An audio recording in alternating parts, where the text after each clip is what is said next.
Tonight I want to talk to you about one of the scariest stories in the Bible. It always seems appropriate about this time of the year to mention this particular incident from Jesus' life. We're going to be tonight in Mark chapter 5. Mark chapter 5. I've had some unusual things happen to me as a preacher for almost 40 years. But I think one of the most unusual, definitely one of the most unusual, occurred one day while I was preaching in South Haven, just outside of Memphis, at the Goodman Oaks Church. One day, two fellas came to the church building and they asked the secretary if they might see the minister. So she called me and said, there are two fellows out here who'd like to talk to you. I had no idea who they were. So these two fellows came in, I would say both of them in their mid to late 20s, and they had an unusual request, one that I had never ever been asked for or since. They explained that they were filming a documentary for the Ghost Channel on cable TV. Yes, there is such a thing. I didn't know that at the time, but there is. And they were in town doing a documentary on a house that reportedly was haunted. And while they were doing this documentary, apparently the ghostly residents were not too pleased with them and were making threats against them. And these two men wanted to know if we had any holy water that they could take with them. Now, folks, I kid you not, by this time, I'm trying to look around the room to see if candid camera was somewhere to be found, because I was getting the distinct impression this was a setup. I mean, it was just too bizarre to be real. But the more I talked to these fellas, the more I realized they were either having the greatest joke at my expense or they were dead serious. And I explained to them that we didn't do holy water and that holy water wasn't going to help them.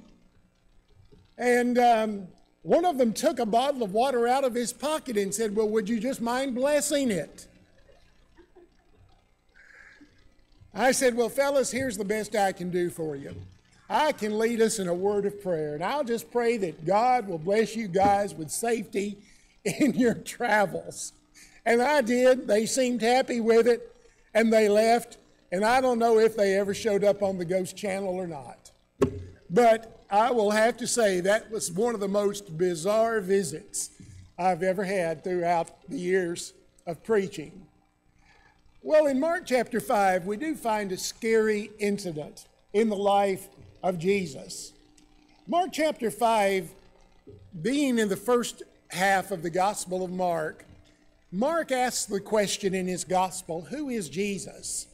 And in the first 8 chapters of the Gospel of Mark, that is the question he is seeking to answer. Who is this man named Jesus? He does so by showing a number of miracles that Jesus performed. And one of those is here in Mark chapter 5. Previous to chapter 5, Jesus had stilled the storm on the Sea of Galilee. You'll remember that occasion when Jesus was asleep in the boat, and a sudden and fierce storm erupted upon the sea. Even the seasoned veteran seamen were fearful for their lives, and finally cried out, Lord, do you not care that we are about to perish? Jesus rose and spoke to the elements and said, peace, be still. The wind subsided. The waves were calm. And the disciples marveled, saying, what type of man is this, that even the winds and the waves obey his voice? Well, immediately after this, the ship came to shore on the eastern slopes of the Sea of Galilee. This was an area that was known as the land of the Gerasenes. Now, some translations might say Gadarenes. Both are correct. Gadara was one of the principal cities in that area. So it was known in both ways as the land of the Gerasenes or the land of Gadara or the Gadarenes. This was Gentile territory, primarily Gentile, not Jewish. And that is evidenced by the fact that later in this story, we're going to find a large herd of swine. You wouldn't have found that in Jewish territory, obviously, but you did in this area because it was largely Gentile. Now, when Jesus and his disciples arrived, it's the middle of the night. They've already had this encounter with the storm on the sea. And here along these slopes, there were a number of caves that were used as tombs. These were limestone slopes, and throughout these caves, tombs had been made for the people of this region to utilize. So just picture this in your mind. Jesus and the disciples getting out of the boat in the middle of the night, and all of a sudden, who meets them? It wasn't Welcome Wagon. It was a crazy man. I mean, this man ran down to them who lived among the tombs. Well, what do we know about him? Well, we know, first of all, that he was a dwelling among the tombs. That's where he sought his shelter. We know that he was screaming with a loud voice. We know that he was extraordinarily strong because the people of the town had tried repeatedly to bind him with chains, and he had merely snapped the chains. We know that he was unclothed or perhaps partially clothed. And we also know that he mutilated his own body. He cut himself with stones. This was a man who was possessed by demons. Now, the demons spoke through this man, and they obviously recognized Jesus, for they said, "We know who you are, the Holy One of God." And then they began to implore Jesus that he not torment them, but that he send them out of this man into the herd of swine that was grazing nearby. Jesus consented to this. And when the swine, the demons went out into the swine ran down the steep slope off a cliff and drowned in the sea. Now, after that occurred, those who were keeping the swine ran into town. Here it is in the pre-dawn hours, telling the people what has happened, and the townspeople come out to see what event has occurred, and they find this crazy man who had been so wild and untamable sitting in his right mind, fully clothed at the feet of Jesus. And you would think the townspeople would have been glad, but instead they were more concerned about the loss of their livelihood, the swine, than they were about the condition of this man. And they begged Jesus to leave. As Jesus prepared to leave, the man whom he had healed begged to go with him. But Jesus said, "You stay. Go back to your people and tell them what the Lord has done for you." Now I want you to see four things in this account this evening. And the first of these is that Jesus was not afraid to go into difficult situations. Not afraid. The apostles, no doubt, had been afraid on the Sea of Galilee, and I have an idea that they were afraid on this particular occasion. Have you ever found yourself in a situation that frightened you? Maybe you became lost, as Tammy and I did one night. We were driving through Dallas, Fort Worth, and I had gotten off the interstate and really had just gotten turned around, lost my bearings, and somehow I ended up in just one of the roughest sections of Dallas that I guess there is. And I finally called someone and said, "Can you help me to find my way out of here?" And they said, "Yes, and get out of there as quickly as you can." Well, I don't mind telling you, I was more than a little bit nervous in that particular setting. So I'm certain the disciples, the apostles, had to have been nervous. But Jesus was not afraid to go into difficult situations. Now, sometimes we hear the call to maybe go into a difficult situation somewhere in the world. Maybe it's going to a foreign country like Ghana or Cambodia or Europe or wherever it may be, and we hear about some of the difficulties that exist in those places. But I want to remind us of an old song that we've sung since we were children. Anywhere with Jesus, I can safely go. I rather suspect if the apostles had known that song, they would have been humming it on that particular occasion, because that was not a comfortable place for them to be.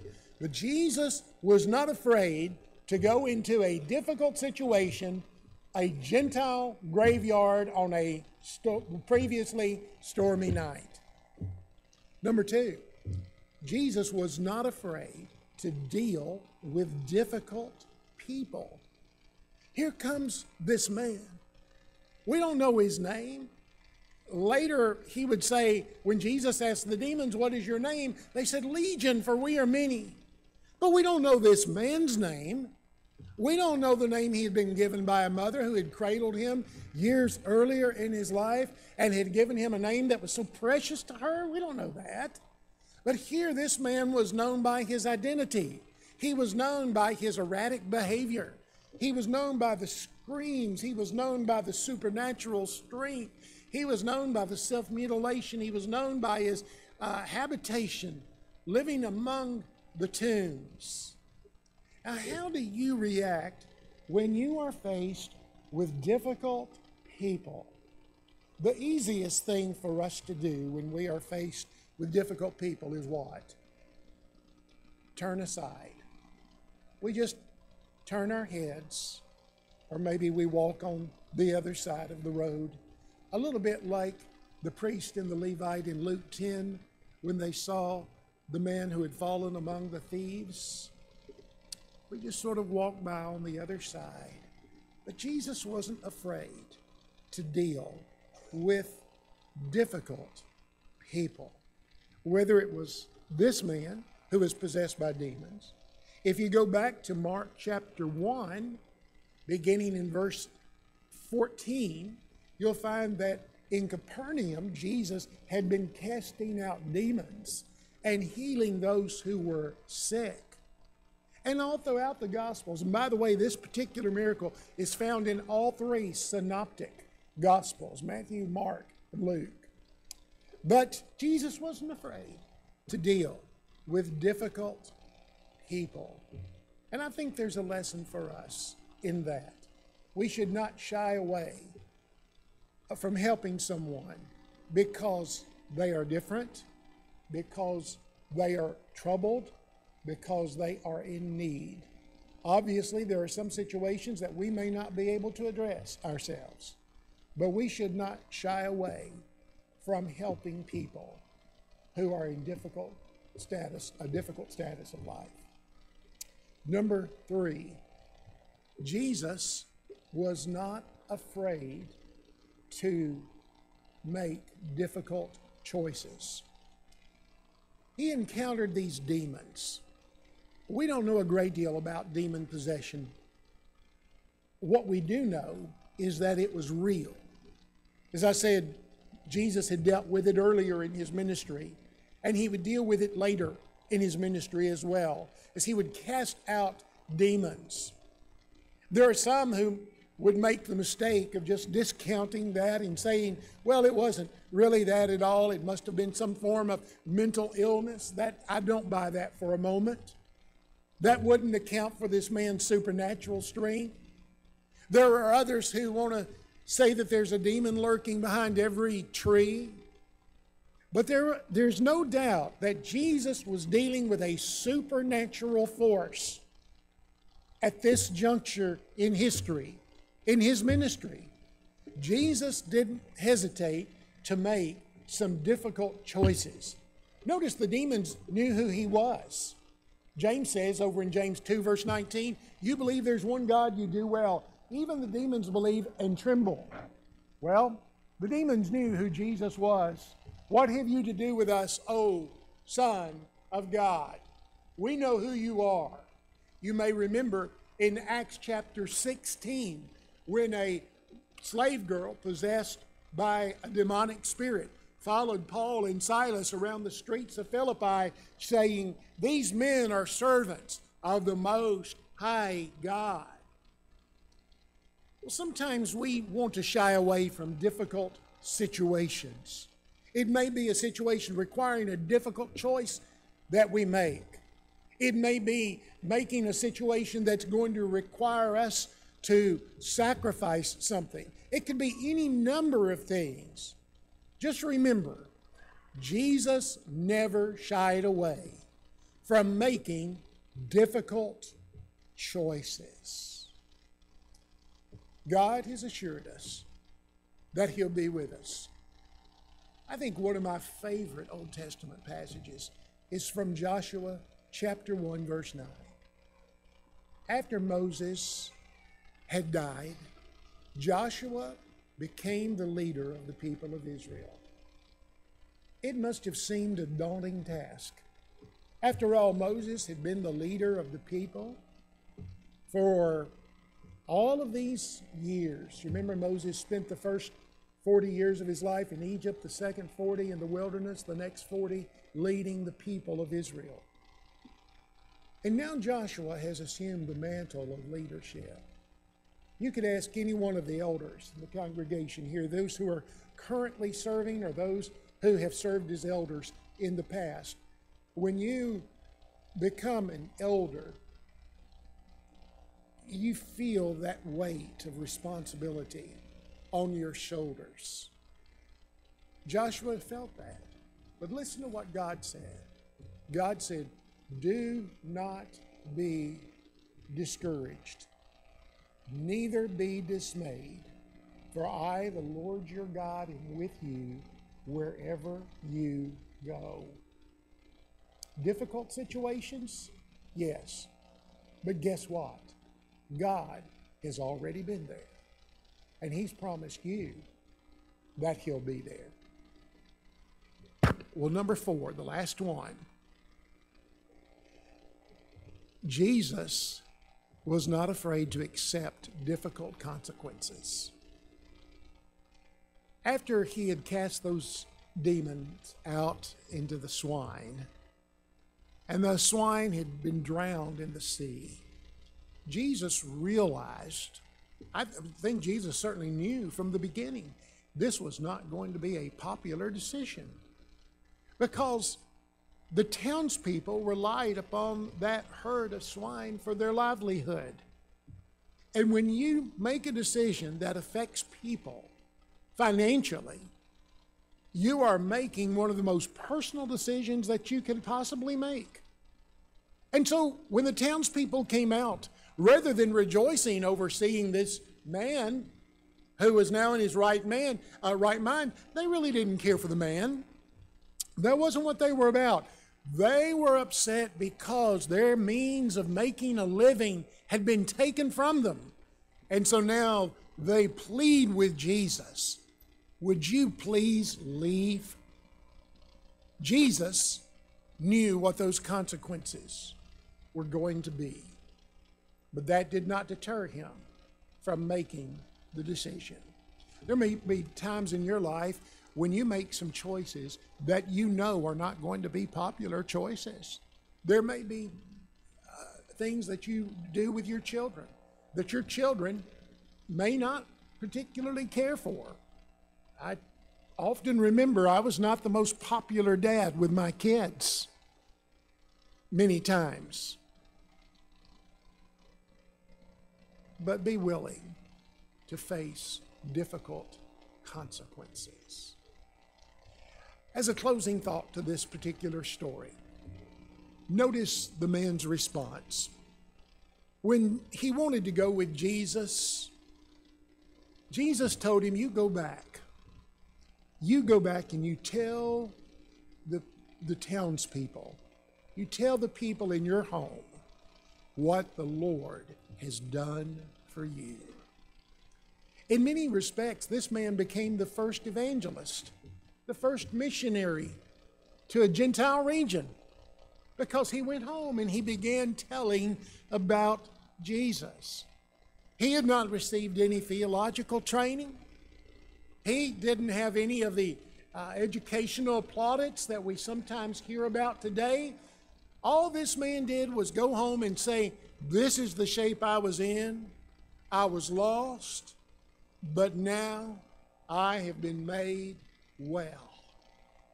And if that man could do that, who among us cannot tell others what the Lord has done for us?